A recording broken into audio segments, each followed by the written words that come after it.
It's Raho Gamir for Punch Out Boxing. I'm delighted to be here with Justis Huni, all the way from sunny Cancun. How are you, Justis? Yeah, I'm doing good. Yeah, can't complain. Everything's going well over here, and just looking forward to next weekend. Indeed. Hope you're not in holiday mode yet, because you've got a fight ahead of you. Not yet. Nah, Good. still got a task ahead of me, and I'm fully focused on that right now. And then, yeah, hopefully, after the fight, and enjoy some downtime over here in Cancun. From what I hear, Cancun is quite the party destination. So yeah, you're gonna have to resist for a few more days.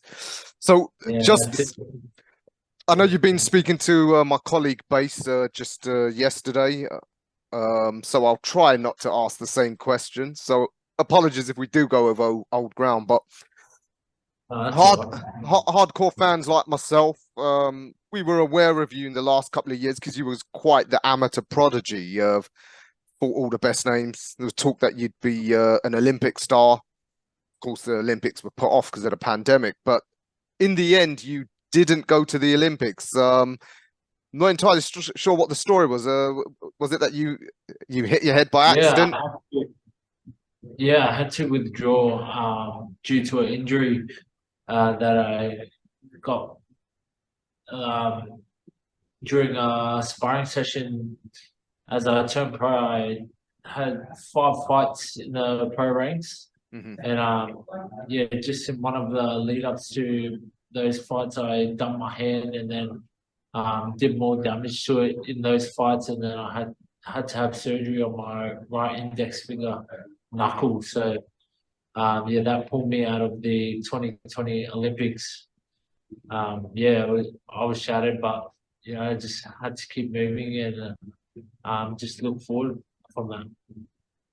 Yeah, I know you said it was your lifelong dream to go to the Olympics. I mean, to get a disappointment like that, how did you overcome it? How long did it take you to overcome, or did you just take it in your stride?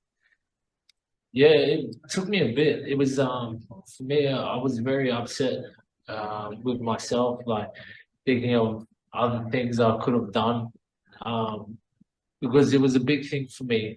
Like my whole amateur career was towards that moment and fighting for Australia at the Olympic Games.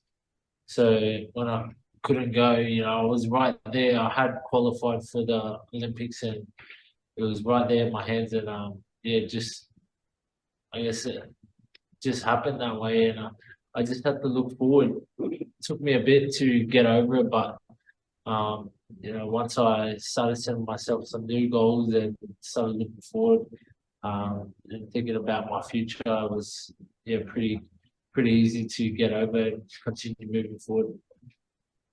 Having seen some of your former rivals, Jalalov and Torres in particular, go on to the final, that must have, I mean, how Yeah, much had that feeling must have, well, that should have been me there. yeah, it was good. It was good seeing two guys that I've been in the ring with before go to the final. So it just makes me. You still got me? I'm still with you. Yeah, I can hear you. Yeah, yeah. Yeah, it was good seeing them in the final, and it puts me in the position to know that I'm able to mix it with those guys that are top. Hmm. And you've obviously you turned pro. Was it 3 years ago now? This new approach of novice pros, maybe mixing the amateur with the pro game. It's unusual for you though, because you went straight into that Australian title fight with Opelu, who at the time was Yeah, 13-1-1, straight into a 10 rounder. I mean, that's the sort of thing, guys like Lomachenko would have done, but then he was like well over 30 when he turned pro. For you as a young pro, unusual approach, really sort of straight in at the deep end. yeah, What made you to decide and your team to decide just go straight into that deep end because you're so young for a yeah. heavyweight? Well, I had done a lot of work with Apollo beforehand, so I'd done a lot of sparring with him and big rounds as well. So I just kind of back myself and you know, my amateur experience got me over the line. Mm-hmm. And I mean, we know obviously you've got tremendous skills because of your amateur background, but again, what's surprising about it is it's the physical and the conditioning side. A lot of fighters, they say it's just getting used to the longer rounds because you know in the amateurs you're used to the 3 round sprint. They just need to over time get used to go up to 4 rounds, then the 6, then the 8, then the 10. But you went straight in and handled it without any problems. For me, it was a normal thing for me because most of my sparring partners, like even when I was an amateur, were pros, and they wanted to do a lot of longer rounds. So I was kind of used to doing the long rounds at that point, and yeah, I kind of transitioned over to doing the long rounds pretty easily. Yeah, that indeed. And I was just looking back at your record before we spoke, and again, very unusually for a young heavyweight, you haven't fought anyone with a losing record yet. I mean, again, is that just you're that good? I think it's just believing in myself, you know, and my team believes in me as well. And yeah, so far I've been able to prove myself in this division. But yeah, that's only been in Australia and New Zealand. Obviously, there's a whole world out there full of boxers. So I'm looking forward to making my international debut next weekend and coming away with a good win. Yeah, you actually beat me to the punch there as well in terms of the questioning. I was going to ask you if you'd fought as a pro outside, but I mean, from your amateur background, going all over the world, that's nothing out of the ordinary for you, is it? Sorry, what's that? You having to travel because of your amateur background? Oh yeah, that's normal for you. I think the last 3 years of my amateur career, um, most of my fights were international.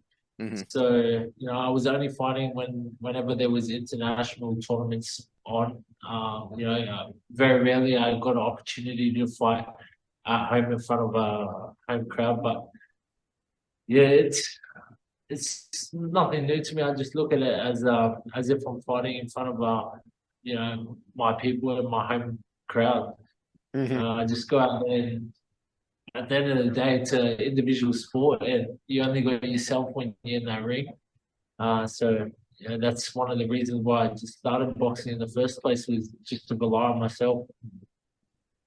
Yeah, I saw what you said to my colleague yesterday, Base, that you were flitting between the rugby and the boxing. It reminded me of a story that the great James Toney told us how he chose boxing because as a youngster he was playing football in America, and apparently one day he got into a fight with the quarterback, and he went away from that fight realizing I'm not a team player. Boxing's the one for me. I wonder if there was something like that in your mindset. Yeah, well, I was probably a bit young at the time to like understand that, but that's probably what it was. You know, it was just the fact that I didn't have to rely on anyone else. It was you know, my own independent effort, and yeah, from that point on, I just pretty much ran with boxing and gave up the rugby league, and it's got me to where I am today. So I'm very grateful. See, I see that as a sign that you're probably a real natural fighter like James Toney was, because you took essentially the harder route, because as you said in boxing, there's no one to help you out in that ring. Yeah. I didn't know that at the time, but you know, as I slowly grew up, I started to notice that you know, this is one of the, if not the hardest sport in the world, and you know, it gets lonely at times, but you know, what doesn't kill you makes you stronger, and so far it's been pretty good for me. I'm coming out good on the other side, so yeah. And I wonder, have you relocated to Los Angeles for training now? Is that right, or was it just for this training camp? No, I did my last two. Sorry, it was my last fight. I did a training camp in LA with Justin Fortune. For my last fight. So I spent about 6 weeks over there with him, and then yeah, I did my last camp in Australia. Okay. And you think you'll remain Oz-based for the foreseeable future? Sorry. Do you think you'll be based in Australia for the foreseeable future? Yeah. Yeah. Yeah. So since my last fight, which was last November, I believe I've been based in Australia. Yeah. Do you have concerns that you've got enough sort of quality sparring partners and that sort of thing in Oz? Because I guess around Oz, it's just yourselves, New Zealand and Asia don't really have many Yeah. heavyweights. Not really, like I'm prepared for what Edge TABITI is gonna bring um next Saturday night. So I've done all the rounds. I'm fight fit. I'm ready to go for 10 rounds if it does go to 10 rounds. But I've also practiced on everything I need to work on in this fight. So yeah, I'm good to go. And I was looking at the stats from all your fights. You typically weigh in around the 235 to 240 pounds. You're 6'4". You're the size what I would call a classic heavyweight size. But do you think that this modern obsession with the super heavyweight sized guys, was it misplaced simply because of Tyson Fury's recent success? For most guys, I mean, some Yeah. coaches think that's usually too big. Fury's an exception. Yeah, well, I think it's starting to turn back the other way now.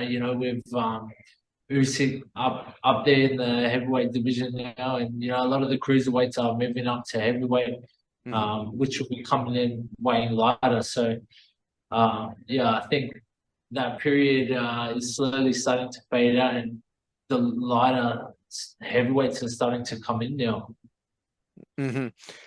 And of course, your opponent TABITI, he's come up from cruiserweight.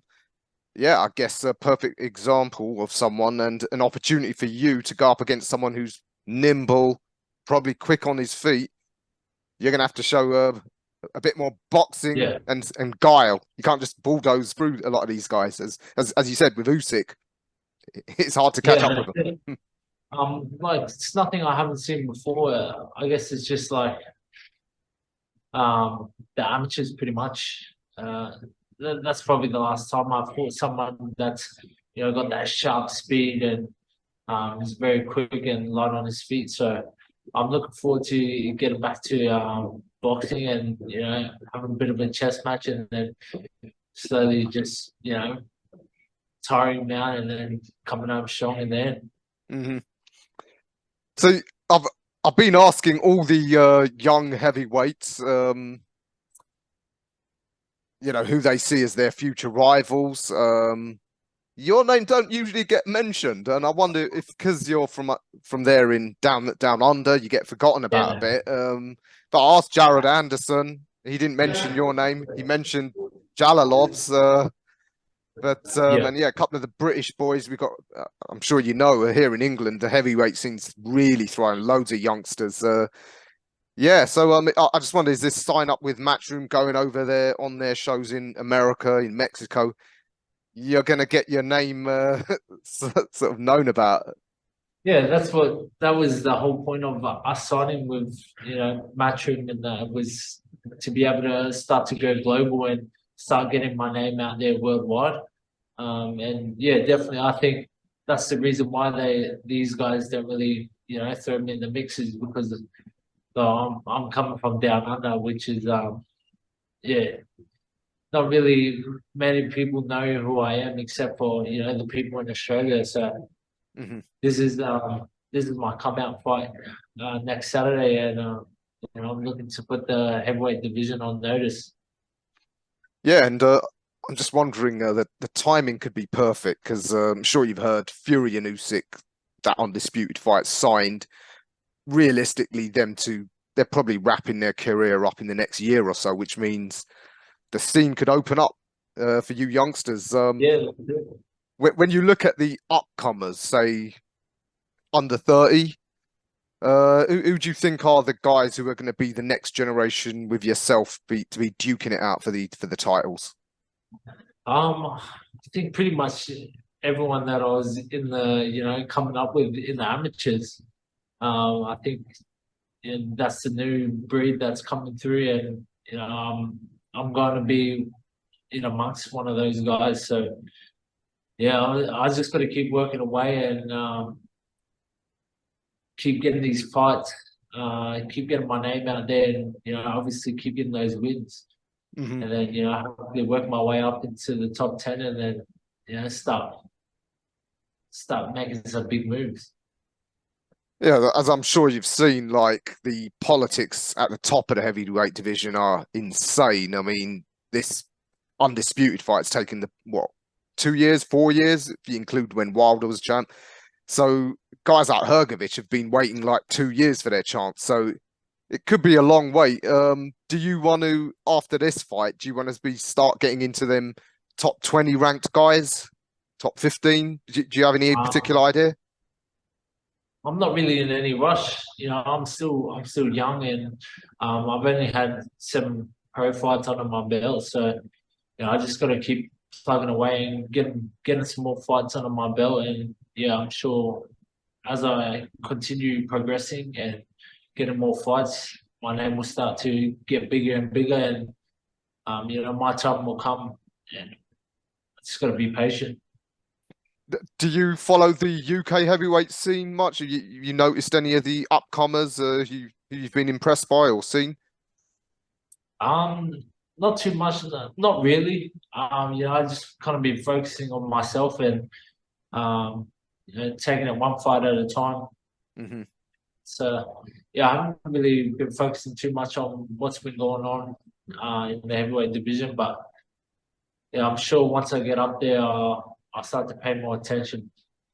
Yeah, indeed. And I'm sure Matchroom will have you over before too long. They've got a few heavyweights. Your compatriot Jay Alpataya, he was brought over here and gave our guy a nasty surprise. So should be a warning to our British guys. Don't underestimate those Aussies. Yeah, don't underestimate us from down under. You know, we've got all the abilities to mix it with these top fighters around the world. So it's just being able to get the platform to perform and do all these things on the world stage. Indeed. Well, Saturday night, you've got that platform. First step. Come through that. Hopefully, Eddie Hearn and Co will bring you over. We'd love to see you here. So just want to touch on a couple of those aspects of Justis Huni that my colleague spoke to you about yesterday. Your nickname. What does JHP? Sorry, JP. What does the P in JPH? Yeah. What does it Those stand are for? just my initials. Okay. Those All are right. just my initials. Yeah, that's just my initials. There's nothing too special behind it. I just, yeah. So From a young age, a lot of people just call me by my initials. So yeah, I kind of just ran with it when I turned professional, and it's just stuck. okay. So are you in the market for a more ear catching nickname? Yeah, I am. All right. it's not really that important to me, but yeah, Well, in the if old there's days. a good nickname out there that somebody could give to me, I might run with it. Okay. That's us media guys might have to think of a good one for you. So we'll keep your ears peeled. Is it you're based in is it you're from Queensland? Yeah, Queensland, Australia. Yeah. Okay, so sunny Queensland. You not much motivation to leave that and come to rainy England, I guess. Can't blame you for that then. Understand just like Jai Pattaya, you're into the fishing. I was really surprised all these hard guys are into fishing. It's just relaxing, just relaxing to be near water and just to have a bit of a reflection. I Hmm. don't know, being near water and just being able to look out into the water and just it gives me a refreshing feeling. So yeah, I've always been into fishing from a young age, and yeah, I still do it to this day. All right. Do you just do sport fishing or do you then eat the fish you catch? No, it's just catch and release, just social fishing. Like Ah, um, yeah, sometimes they'll catch me a feed, but I usually just catch and release, just for the fun, just for the the feeling when you catch a fish. Catch a fish, you get a little bit of adrenaline. So yeah, I enjoy doing it, and something that makes me happy. All right. And am I right in thinking you're of is it Samoan and Tongan descent? Yeah, my dad's Tongan and my mum is Samoan Dutch. Okay, so yeah, I mean, you Polynesian lads and ladies with Shanika Johnson leading the way for fighters down in Oz. Could be a period, a golden period for Polynesian Warriors. Yeah, that's it. And that's across like a lot of sports, especially in Australia. The rugby league, the Polynesian community is really getting behind the Polynesian players. So it's starting to build and come up bigger and bigger. All right. Well, who knows? We could see you as heavyweight champ of the world one day. I mean, that's like the pinnacle of modern combat sports. What a symbol that'd be for your community. So what was that? I was saying, if you become heavyweight champ, what a symbol for your community that'd be. Yeah, that's it. Look, I'm just trying to do the best thing I can do for myself, and just to leave a legacy behind and leave my last name behind for my family and like I said, for myself. Indeed. All right, Justice, it's been a pleasure getting to know you and introducing you to the UK fans. Thanks for your time. Good luck for Saturday night, because yeah, we need to see you over here before too long. Yeah, that's it. Thank you so much. I enjoyed the chat. Thanks for your time, and we will see you soon. No worries, we'll do it.